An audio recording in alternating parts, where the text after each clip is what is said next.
হে যুবক, তোমাকে বলছি, এ বয়স তোমার ইবাদতের বয়স। এ বয়সে তুমি চাইলেই রাত্রিবেলা দাঁড়িয়ে তাহাজ্জুদে কাটাতে পারো নির্ধারিত সময়। কেননা তোমার এ সময় রক্ত রয়েছে তাজা, শরীর রয়েছে শক্ত। কিন্তু যখন বৃদ্ধ হয়ে যাবা, তখন তুমি চাইলেও রাত্রিবেলা তাহাজ্জুদে দাঁড়াতে পারবা না।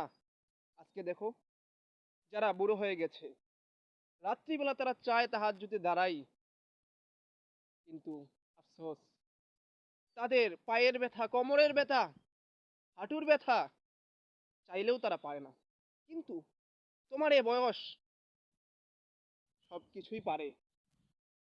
তাই হে যুবক, হে যুবতী, তুমি এ বয়সকে কাজে লাগাও। ফ্রি ফায়ার, পাবজি, গান বাজনা আর ছবি, সিরিয়াল, যত রং তামাশা, এগুলোর পিছনে তুমি তোমার এই মূল্যবান সময়কে নষ্ট করে দিও না। এ সময় সম্পর্কে তোমাকে কেয়ামতের দিন আল্লাহর কাছে জবাবদিহিতার কাঠগড়ায় দাঁড়াতে হবে এবং তাকে জবাবদিহি করতে হবে। আন উমরিহি ফিমা আফনাহু, তুমি দীর্ঘ বয়স পেয়েছিলা, তুমি কি করেছো? প্রশ্নের উত্তর দাও আজকে। সেদিন উত্তর দিতেই হবে। উত্তর না দিতে পারলে সেদিন আল্লাহ সুবহানাহু ওয়া তাআলার কাছে আমাদেরকে সবাইকে মাথা নত করে থাকতে হবে। কোনো লাভ নেই, কোনো লাভ নেই। সেদিন সেই দিন যদি জবাবদিহি দিতেই হয়, আজকের দিন হে যুবক, হে যুবতী, তুমি কেন মোবাইলের পিছনে অযথা সময় নষ্ট করছো? অযথা কেন দিন রাত তুমি প্রেমের মধ্যে লিপ্ত রয়েছো? তোমাকে শেষ পর্যন্ত ধোকা দিয়ে চলে যাচ্ছে হে যুবতী আপু।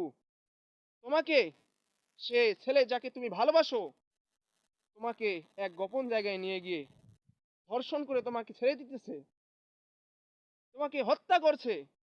তোমার কি হুঁশ ফিরে না? আপু, তুমি বলছো আমার প্রেমিক ওরকম না। তোমার মতোই তো আপুদেরকে যুবকরা প্রেমের ফাঁদে ফেলে ধর্ষণ করতেছে।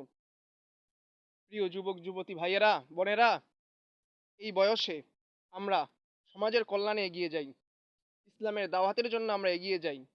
আমাদের যতটুকু চেষ্টা করে আমরা বই লেখার জন্য আমরা চেতনা নেই, আমরা ইসলামের দাওয়াত মানুষকে পৌঁছিয়ে দেওয়ার চেষ্টা করি।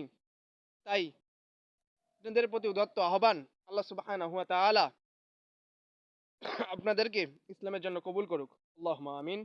আসসালামু আলাইকুম ওয়া রাহমাতুল্লাহ।